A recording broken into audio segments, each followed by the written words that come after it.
지난주 계시록 13장과 다니엘 7장을 통해서 오늘 본문 계시록 17장 17절의 의미가 무엇인가 말씀을 드리면서 지난 첫째 주 우리가 굉장히 지금 어려운 시기를 살아가고 있는데 이런 시기를 성경은 무엇이라고 말씀하시는가 라는 말씀을 통해서 이 모든 악의 배후에는 바다에서 나온 한 짐승인 음녀가 있다. 음녀의 모든 장난이다라는 말씀을 드렸습니다. 지난주에 말씀드렸던 것처럼 오늘은 그렇다면 지금 이 땅에서 일어나고 있는 또 우리가 겪고 있는 이 모든 일들은 성경이잖아요. 성경에서 말씀하시는 그 종말 분명히 있는데 그 종말에 도대체 어디쯤을 우리가 지나가고 있는가 하는 겁니다. 지난주에도 말씀드렸던 것처럼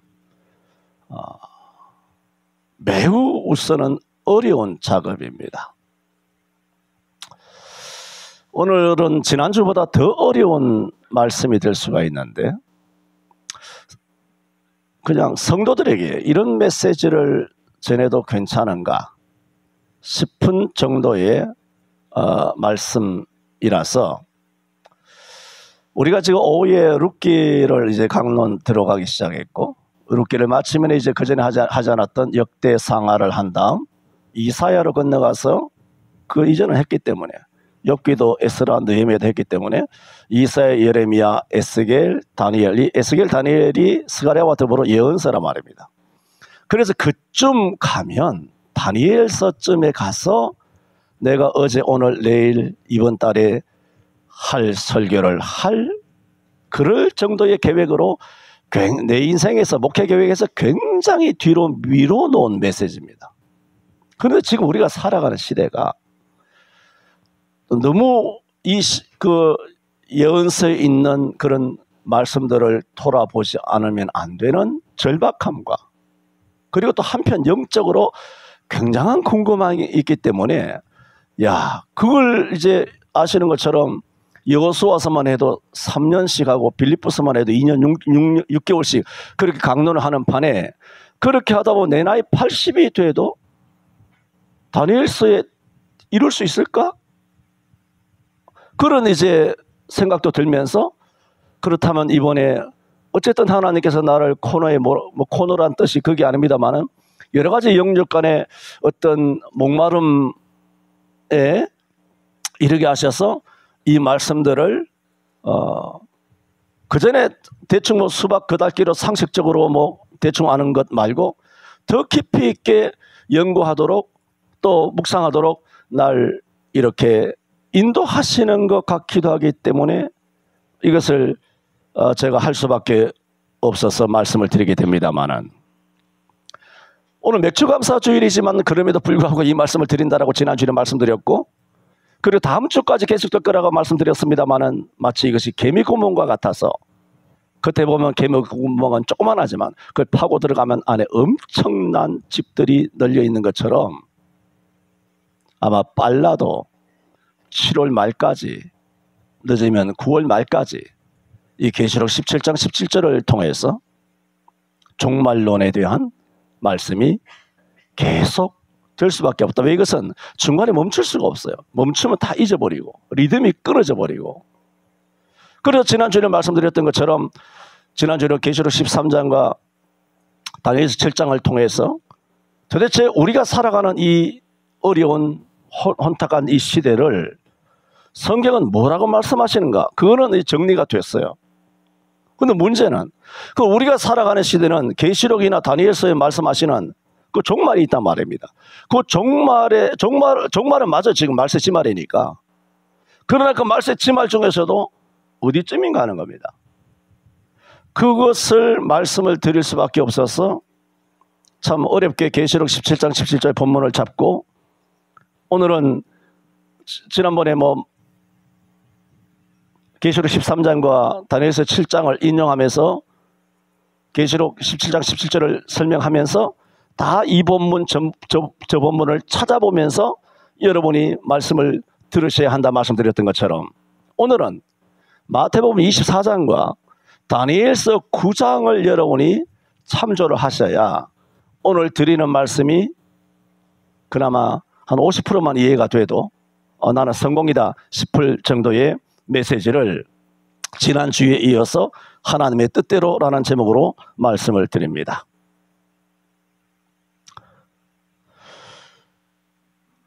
모두에도 말씀드렸고 제가 여러 번 반복드리는 것처럼 지금 우리 대한민국 땅만 아니지 않습니까? 지금 전 세계적으로 어마어마한 그런 체제전쟁이 아니에요. 영적 전쟁이에요. 이런 엄청난 영적 전쟁이 벌어지고 있는 일들이 말씀드렸죠? 두 번, 세 번 반복했습니다. 성경에서 말씀하는 종말이 어디쯤 지나가고 있는가를 알려면 세 가지를 알아야 됩니다. 첫째는 마태복음 24장 36절에 대한 해석입니다. 두 번째는 7년 대환란의 의미가 뭐냐는 겁니다. 세 번째는 천년설, 전천년설, 후천년설, 무천년설. 전천년에는 역사적 전천년설이 있고 세대주의적인 전천, 어렵지 않습니까? 이런 전천년설에 대하여 알아야 도대체 지금 우리가 천년왕국에 살고 있는지, 천년 전에 7년 대환란 시대를 살고 있는지, 그런 것들을 우리가 100%는 정확하진 않지만은 일단 우리로 하여금 깨달으라고 성경을 주셨으니까 주신 성경을 깨닫도록 묵상하며 우리가 몸부림치며 노력해야 되는 몫이 여러분에게 있고 특히 담임 목사에게는 더 막중한 책임이 있기 때문에 이 시대에 성경을 해석하여 풀어서 여러분에게 가르쳐 주어야만 하겠다. 굉장히 어렵지만 그 소임을 가지고 오늘 말씀을 드리면서 이와 같이 우리가 어디쯤 지나가고 있는가를 알려면 첫 번째 마태복음 24장 36절에 대한 해석이 대단히 중요합니다. 그래서 오늘 첫 번째 마태복음 24장 36절에 대한 해석을 먼저 말씀드립니다. 마태복음 24장은 여러분 아시는 것처럼 24장 3절에 보면은 예수님께서 이렇게 말씀하고 있습니다. 예수께서 감난산 위에 앉으셨을 때 제자들이 와서 말합니다. 주님 일러 주소서. 어느 때에 이런 일이 있게 사오며 또 주위에 뭐라고? 재림이죠? 임하심과 그리고 세상 끝 종말이죠? 종말에는 무슨 징조가 있사오리이까? 그때 예수님께서는 여러 가지로 종말의 징조를 말씀합니다. 종말의 징조를 쭉 말씀하시기를 28절까지 말씀하시고 29절 이하에서 쭉 예수 그리스도의 인자의 재림을 언급합니다. 앞부분은 종말의 징조고 뒷부분은 인자 되시는 예수님이잖아. 예수님의 재림을 말씀하고 있단 말입니다. 앞부분과 뒷부분은 달라요. 재림을 이야기하시는데 그 재림에 대하여 주님께서 직접 하시는 말씀이 오늘 마태복음 24장 36절 해석이 대단히 중요하다고 말씀드렸지 않습니까? 그 36절에 주님이 직접 하시는 말씀입니다. 그러나 인자가 재림하는 그 날과 그 때는 아무도 모른다는 겁니다. 그런데 아무도 모른다는 것은 인정을 해요. 하늘의 천사들도 모른다. 맞는 말이죠. 그런데 이게 대단히 문제시 되는 것이 뭐냐면 어려운 난해가 뭐냐면 아들도 모른다는 겁니다. 아들이 누구십니까? 예수님이지 않습니까? 예수님도 모르나니 누구만 아신다? 오직 아버지 하나님만 아시느니라. 이렇게 말씀을 하셨습니다. 이 24장 36절은 엄청나게 중요한 말씀인데 아마 2000년 교회사 전체를 통하여서 신학적으로 가장 치열한 논쟁이 되었던 성경 구절입니다. 딱 이 한 구절입니다. 이 말씀은 우리가 읽어본 것처럼 마치 주님의 재림하시는 때를 하나님 아버지는 아시고 예수님이신 당신은 모르시는구나. 그렇게 말씀하셨구나. 라는 의미로 받아들이시지 않습니까? 예수님은 모르신다는 거예요. 왜? 예수님 직접 말씀하시지 않습니까? 재림의 때를 이렇게 예수님이 모르신다, 진짜 모르신다라고 하면 문제가 발생합니다. 그것은 뭐냐? 하나님은 아시고 예수님은 몰라? 그러면 하나님은 하나님보다 예수님은 신성과 능력이 부족하다는 겁니다. 그러면 뭐가 생기느냐? 예수님이 신이냐 하는 것에 대한 본질적인 의혹을 갖게 됩니다. 그것을 아시는 주님께서 왜 당신도 모르신다, 천사도 모른다, 아무도 모른다, 오직 하늘에 계신 내 아버지만 아신다 라고 하셨을까 하는 것입니다. 이 말은 다시 한번 강조드린다면 예수님은 성부와 동격도 동질도 아닌 것으로 당신 스스로 하나님이 아니라는 것을 부인하셨다라고 하는 해석에 이르게 될 수도 있습니다.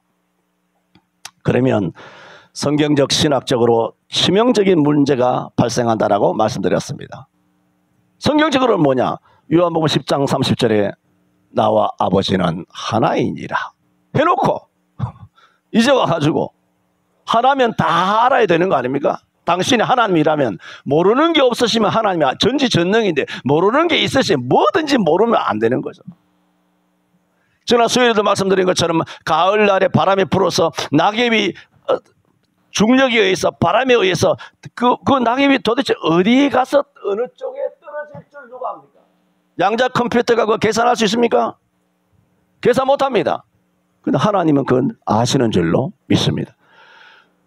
바람에 이 산천 초목의 솔나무가, 아카시아 나무가, 꽃향기가, 꽃잎들이 어마어마하게 수천 경 되는 그 꽃들이 봄마다 해마다 여름마다 꽃들이 피었다가 지는데 그 꽃들이 어느 지점에 떨어질지 모른다면 우리가 태평양 전쟁에서 죽어, 6.25 때 뭐 전투하다가 죽어, 월남전 하다가 죽어, 아니면 폐병 걸려서 죽어, 차에 받쳐 죽어, 대한민국 땅만 아니라 5대양 6대주에서 우리의 생명이, 우리의 젊음이 그야말로 한 줄기 낙엽처럼 떨어져 죽어갈 때 하나님이 내가 어디서 죽는지 아실까? 그럼 합리적인 의심이죠. 이거 하나님 모르실 수도 있겠다. 이걸 모르면 이걸 모르는 겁니다. 그러면 전능하신 하나님께서 내가 하늘에 높이 올라갈지라도 하나님이 거기 계시고, 내가 음부에 내 자리를 펼지라도 거기 계시고, 내가 새벽 날개를 치고 바다 끝에 가서 기도할지라도 거기서도 주님께서 나와 함께 하시며 주의 오른손이 나를 붙드시나이다 라고 할 수 있느냐는 겁니다.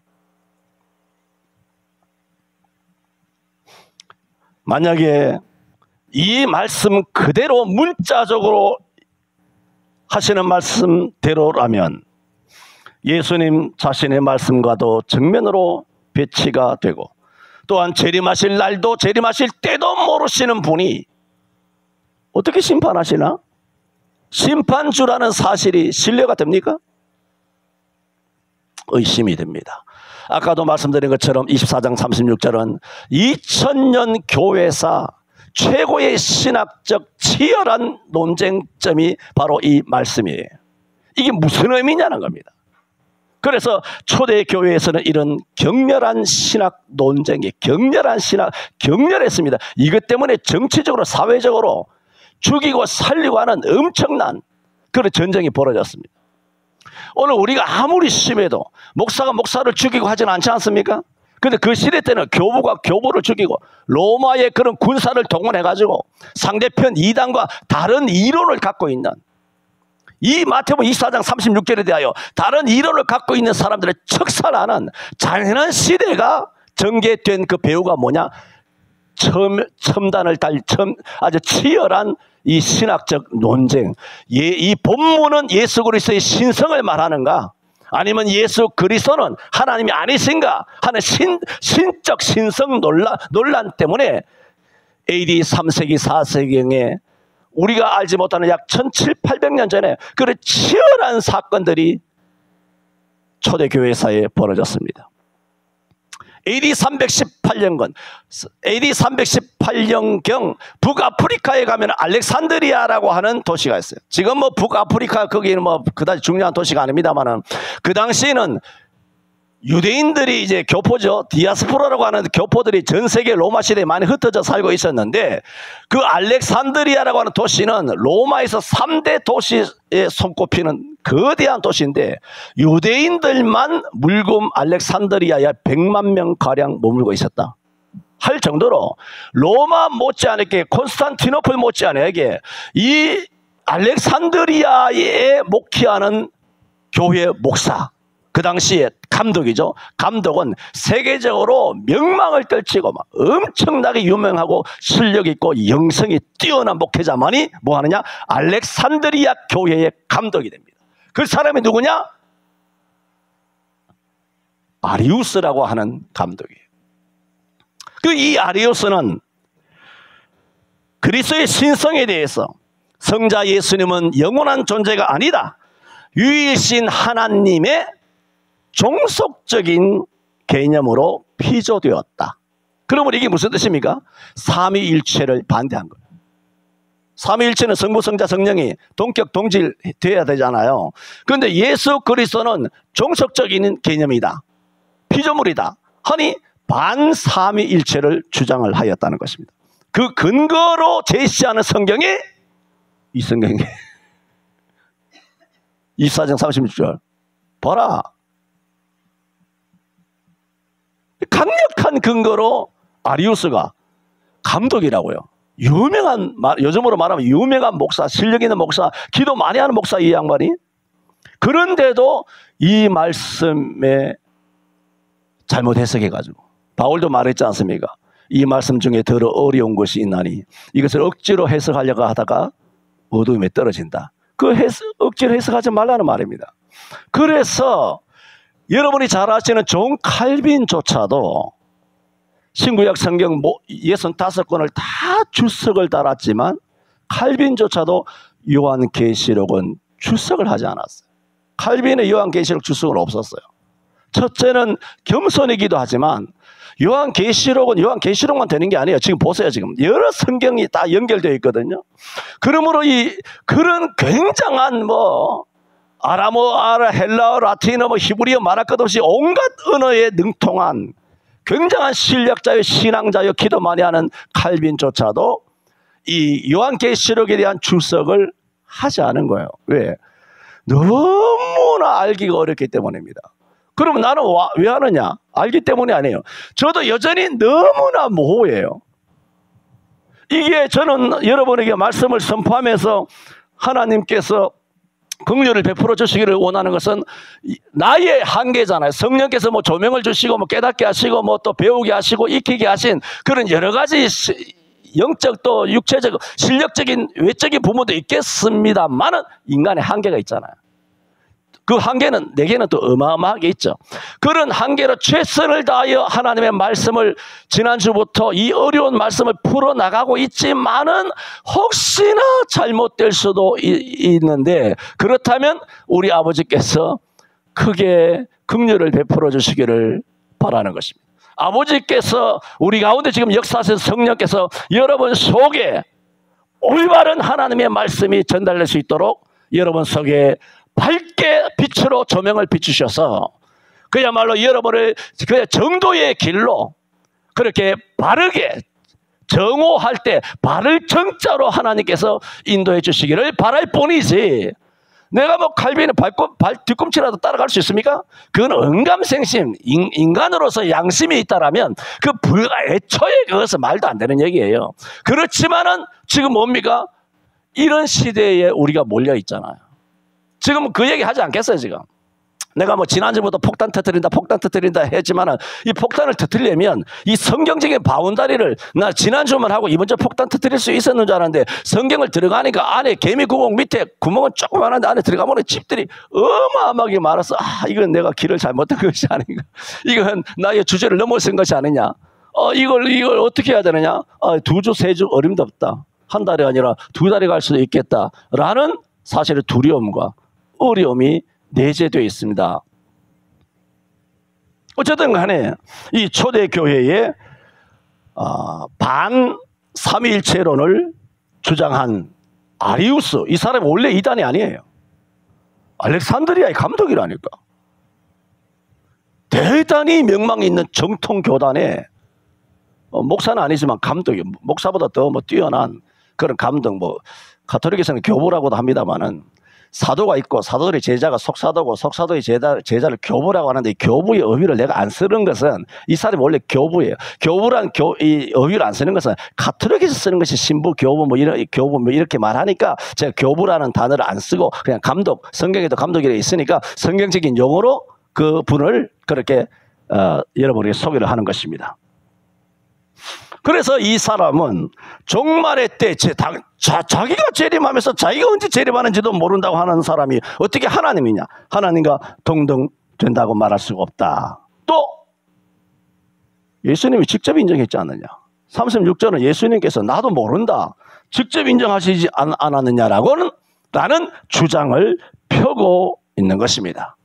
그 아리우스는 그러므로 예수님은 처음부터 성부 하나님과 같은 하나님이 아니라 이 땅에 내려오셔서 숭고한 삶을 살았기 때문에 성부 하나님께서 일종의 보상으로 성부에 의해서 아들로 승진됐다.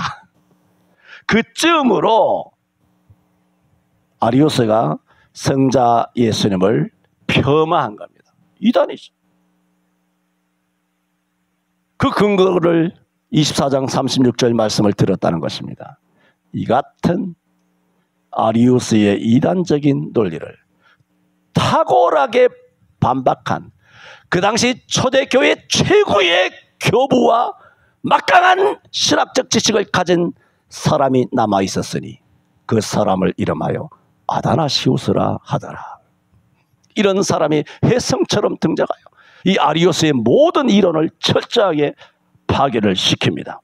그렇다면 너의 말이 맞다면 지금까지 아브라함도 내 때 볼 것을 보고 즐거워했다고, 모세도 그리스도를 위해 받는 능력을 애굽의 모든 부하보다 더 큰 점을 여겼다 그러고, 구약의 모든 것이 노병을 비롯하여 성막이나 구름기둥이나 불기둥이나 그 모든 십계명이나 그 모든 제사나 어린 양이나 전부 다 예수 그리스도를 상징하고 있고, 예수를 믿으면 구원받는다고 구약 성경 전체가 예수 그리스도를 향하여 포커스를 맞추고 있는데, 아리우스 네 말이 맞다는 것은 구약 성경을 다 엎어버리는 것이요. 그건 뭔 얘기야?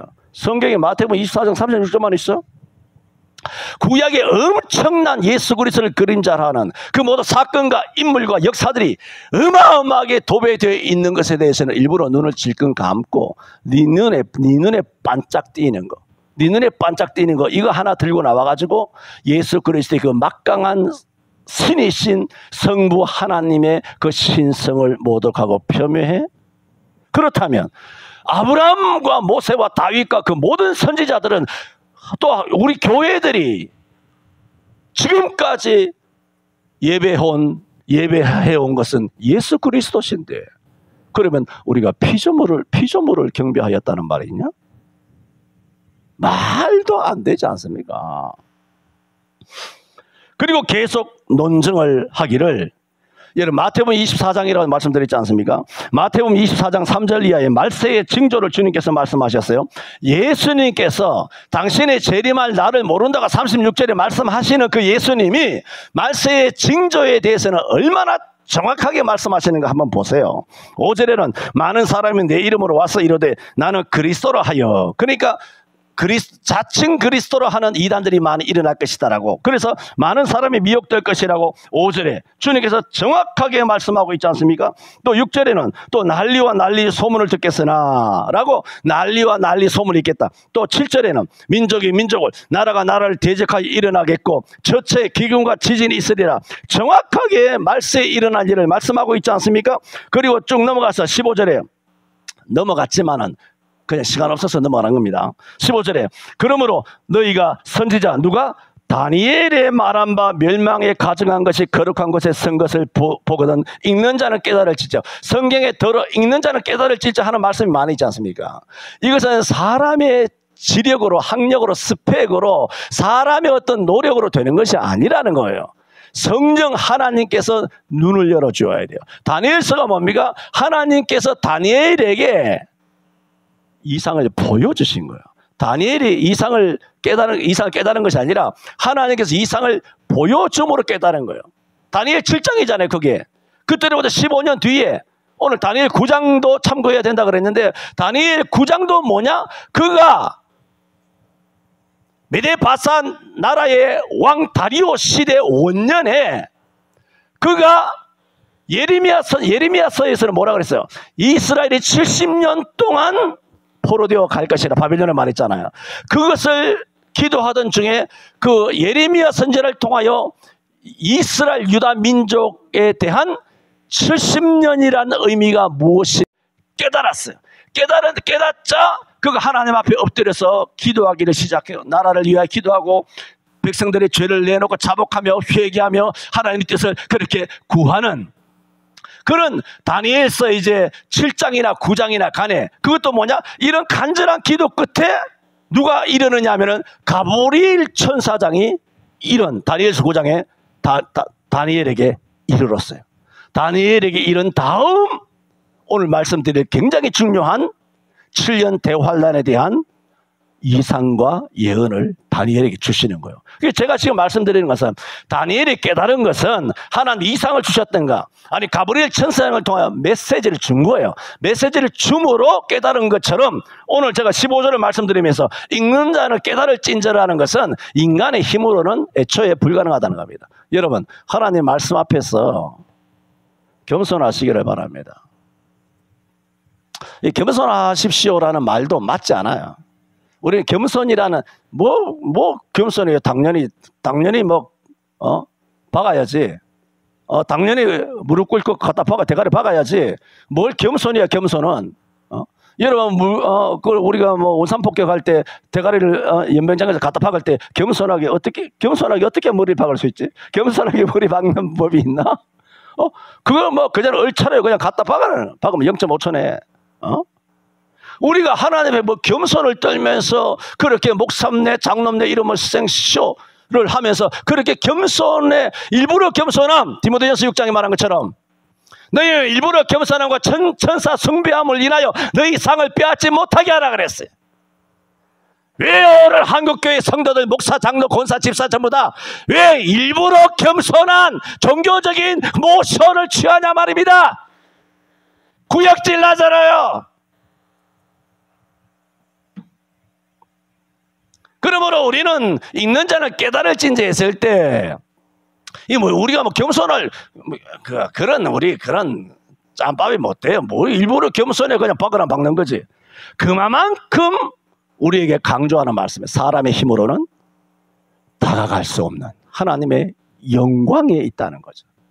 햇빛을 바라보면 눈이 다 나간 듯이 태양을 바로 직시하고 살 수 있는 자가 있습니까? 독수리만이 하나님이 만드신 피조물 중에 유일하게 태양을 직시하지 않습니까? 그러므로 이사야 40장에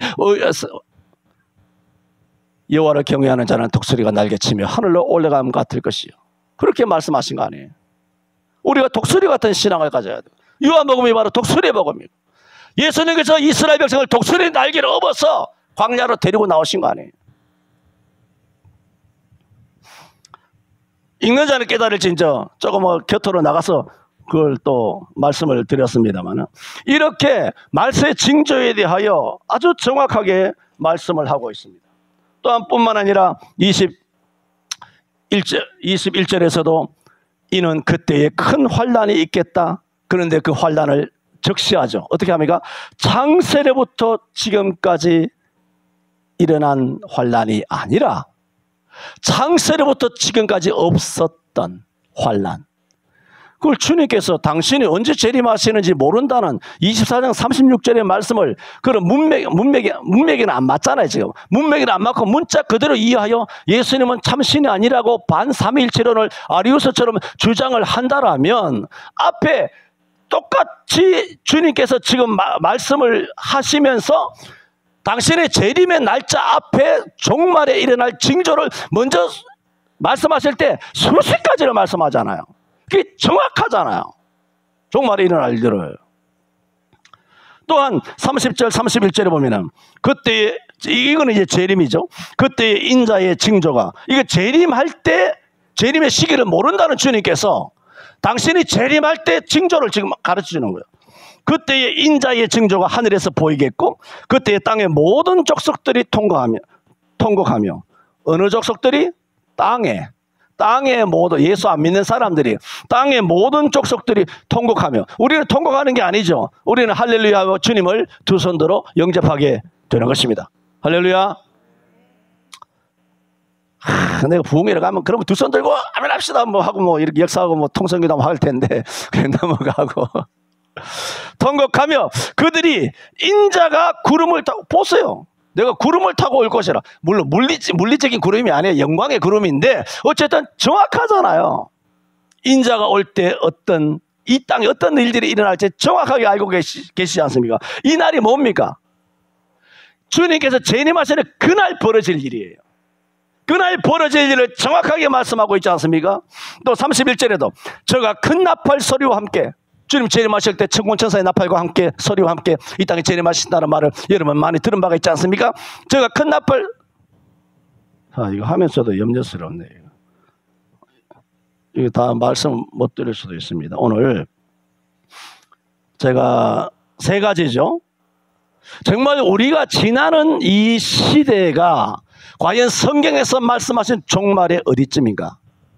그걸 알려면 마태복음 24장 36절을 알아야 되고, 두 번째는 다니엘 9장의 7년 대환란을 알아야 되고, 세 번째 천년 왕국에 대해 알아야 한다라고 해서 오늘 첫 번째, 두 번째 7년 대환란까지 말씀을 드리려고 했는데, 두 번째는 다음 주로 넘어갈 수가 있습니다. 다음 주로 넘어가면 추수감사주일까지 갈 수도 있는데 난 모르겠습니다. 여기까지 이해되는 사람 손 들어봐요. 됩니까? 아이고 목사님 뭘 말씀하시나, 까만 거는 글자고 하얀 거는 종이로다, 그런 생각이 든다면 하여튼 50%만이라도, 우리 중에 50%, 그리고 그 50% 중에 50%만 이해가 돼도 뭐 다행이다 생각이 듭니다만은, 그래서 아다나시우스는 그런 반삼위일체론, 반신성론, 예수 그리스도는 예수 그리스도의 종속적인 개념이라고 예수 그리스도를 폄훼하는 이 아리우스의 주장을 강력하게 반박하면서, 아다나시우스의 주장은 제가 쭉 말씀드렸던 것처럼, 그렇다면 이 징조를 어떻게 다 알고 계시냐는 거예요. 말해봐라. 야, 아리우스 니 한 말해봐라. 뚫린 입이 있거든 말해봐라 하는 말을 못하지 않습니까? 마찬가지입니다. 여러분, 우리는 사복음서, 그것만 아니라 사복음서에서 우리는 예수님께서 사마리아 성을 지나가시다가 피곤하시어 우물가에서 목말라 사마리아 여인에게 물을 구하신 적이 있어요. 목마르다고. 그러면 이게 신성을 가지신 예수님이 목이 마르다고? 이게 뭐야?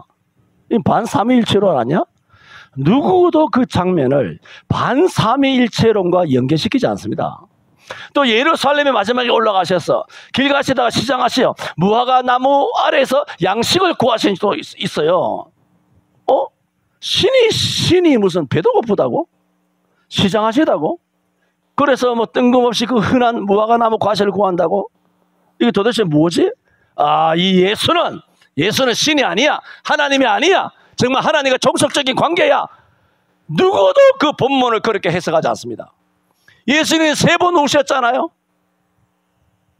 예루살렘을 향하여 울고, 그렇게 우셨을 때, 예수님은 신이 아니야. 신이 어떻게 우냐? 질질 짜냐? 예수님은 연약하구나. 누구도 예수님께서 예루살렘을 향하여 또 나사로가 죽었을 때 그 무덤 앞에서 우신 것을 통하여 예수님은 우리처럼 감성을 가진 진짜 인간일 뿐이구나. 누구도 예수님에 대하여 그렇게 폄훼하지 않습니다. 우리는 그와 같은 사복음서의 예수님의 도리어 연약한 부분을 통해서 이렇게 예수님께서 우리 연약한 인간처럼 인간의 연약한 한계에 갇혀서 사신 이유는 그 연약한 가운데 갇혀 살아가는 우리의 연약함을 친히 체휼하심으로써 우리로 하여금 하나님의 긍휼하심을 입고 때를 따라 돕는 은혜를 얻기 위하여 예수님께서 친히 그것을 체험하신 것이다. 또 히브리 2장 14절 17절에 말한 것처럼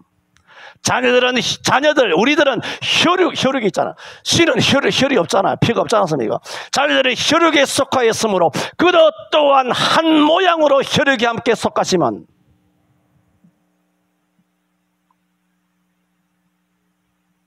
사망으로 말미암아, 그래 혈육이 있으면 사망하잖아요. 사망으로 말미암아 사망의 세력을 가진 자 마귀를 없이 하기 위하심이라 그랬어요. 그러므로 예수님께서 왜 우리 인간처럼 연약한 몸을 입으시고 연약하게 피곤해하시고 우시고 그렇게 시장해야 하시고 십자가에 못 박히는 못을 박으니까 피가 나는 거예요. 여러분, 신이 피가 나면 됩니까? 그 십자가에 그 피가 나는 사건을 두고 예수님은 신이 아니다, 이 따위 말도 안 되는, 그 예수님께서 그렇게 인간이 되신 것은 인간을 구원하고 인간 대신 피 흘림이 없이는 사함이 없기 때문에 대신 피 흘려 죽으심으로 우리를 구속하기 위하여 인간이 되신 그 거룩한 당신의 행위를, 이걸 반삼일체론으로 논리를, 아주 기적의 논리, 무논리, 개논리죠. 이런 논리로 변칙 변개해가지고 예수 그리스도를 폄훼한다? 이거 말이 안 된다는 거예요. 이런 주장을 누가 했느냐? 최고의 당시 감독이었던 아타나시우스가 했습니다. 그러므로 아리우스가 오늘 36절에 있는 그날과 그때는 하늘의 천사도 모르고 아들도 모르고 오직 아버지만 아시느니라 하시는 말씀을 두고 예수님은 하나님과 동등하지 않다라고 주장하는 것은 무엇이다? 이단입니다.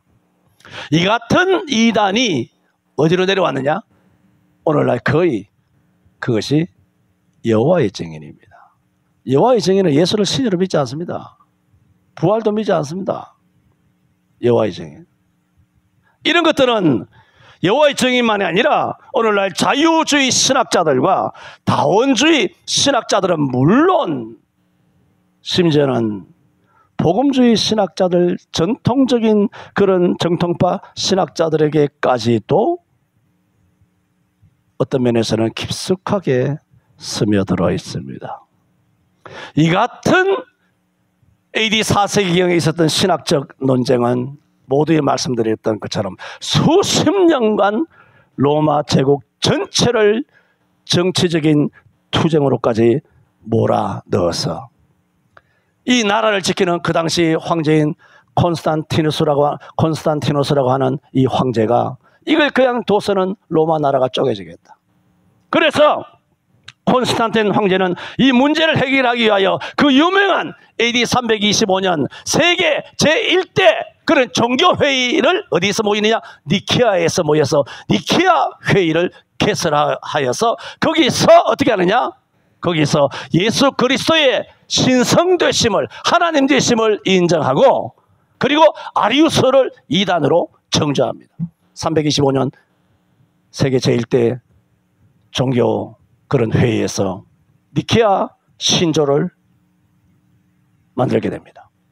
그러나 그로부터 그렇게 정해졌는데도 불구하고 그 여진이 계속 있어서 결국은 수십 년 동안 계속 후폭풍이 있었지만은 제2차 AD 381년 콘스탄티노플에서 제2차 세계 종교 대회를 열어서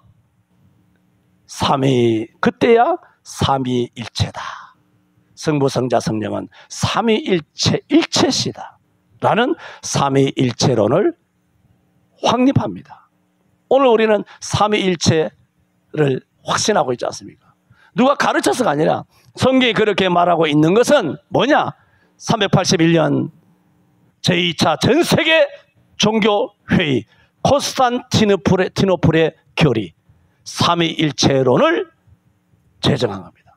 그로부터 우리가 약 1750년, 1800년 지나왔을 때 우리가 예수 신성을 믿잖아. 예수님의 하나님 되심을 믿잖아. 예수님 하나님의 독생하신 것을 믿잖아. 예수의 속죄와 부활을 믿잖아요. 예수님의 생명 주신 걸 믿잖아요. 예수님의 삼위일체를 믿지 않습니까? 구약에서 말씀하시는 예수님 뭔지, 신약에서 말씀하시는 예수님 뭔지, 이걸 우리가 확실하게 믿고 있는 저와 여러분의 믿음은 하늘에서 뚝 떨어진 것이 아니라, 그러므로 기독교는 뭐다? 역사적인 기독교예요. 만화나 전설 따라 삼천리나 단군 신화가 아니에요. 웹툰이 아니라고요. 첫째는 성경이고, 두 번째는 역사적으로, 신학적으로, 성경적으로 완벽하게 이루어진 그런 신조예요. 믿는 그런 조항들, 목숨을 내걸고 지켜온 신조예요. 그 비하인드 서로 아리우스 아다나시우스 판에 전쟁하여 많은 사람이 죽어나가는 여러 가지 종교 전쟁 같은 거, 그거 여러분 중세는 종교 전쟁이 많았지 않습니까? 이런 것들이 다 뭐냐? 그분들이 전쟁을 통해서도 목숨을 내놓고도 이 교리 지키려고. 우리나라를 같으면 목숨을 내놓고 뭘 지켰습니까? 주의를 지켰잖아요. 목숨을 내놓고 뭘 지켰나요? 신사참배를 반대했잖아요. 지금은 뭐 합니까? 영상예배 하잖아요. 그러니까 이단이 아니에요, 이게. 24장 36절도 6절도 그따위로 해석하다가 얻어 터지고 이단이라고 종교회의에서 그렇게 완전히 배타적으로 그렇게 됐는데, 어떻게 이 말씀 하나가 아니라 이 성경에 있는 그 어마어마한 예배를 쥐들도 목사 되고 신학자 되면서까지 한 번도 머리에 생각해 본 적이 없는 예배를 끄집어내는 거야. 쥐들도 처음 듣는 용어야. 영상예배도 예배다. 영상예배라는 말 들어보긴 했어? 그런 목사들이 이따위 짓을 한 거예요. 보통 이단이 아니에요. 회개하고 돌아오면 됩니다. 무슨 죄인들 회개하고 돌아오면, 신사참배를 했든지 간에 회개하고 돌아오면 되죠. 그걸 빙자해서 마음대로 죄 지어도 된다, 그 얘기가 아니라, 정말 중심으로 회개하고 돌아오면 용서받지 못할 한편 강도처럼 죽기 직전에도 예수를 믿고 천당에 갈 수 있지 않습니까? 그것을 내가 닫은 것이 아니에요. 구원에 관해서는, 용서에 대해서는 다 열어놓습니다. 내가 열어놓는 것이 아니라 성경이 원래 열려 있어요. 성경은 열어놨는데 누가 닫았습니까? 지가 닫은 거예요. 나는 지금 생각해도 영상예배는 정상적인 거야, 정당한 거야. 지가 계속 닫고 있잖아요. 오죽하면 계시록 3장 20절에 볼지어다 내가 문 밖에 서서 두드리노니, 너가 내 음성을 듣고 문을 열면 주님께서 왜 문 밖에서 두드리겠어요? 우리가 쫓아낸 거야. 교회에 예수님이 없어. 다 교회 바깥에, 교회는 몇 천억짜리 몇 조짜리 그런 건물이야. 다 쫓겨났잖아. 그 안에 당회장만 예수가 됐잖아. 당회장만 설교라고 하는 것을 연출하고 있잖아. 강단에서 연기하고 있잖아.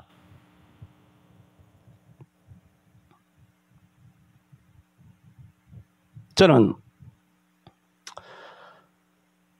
오늘 계시록 17장 17절을 해석하는 데 있어서 마태복음 24장 36절 이 해석이 되어야만 그 다음 진도를 나갈 수 있어요.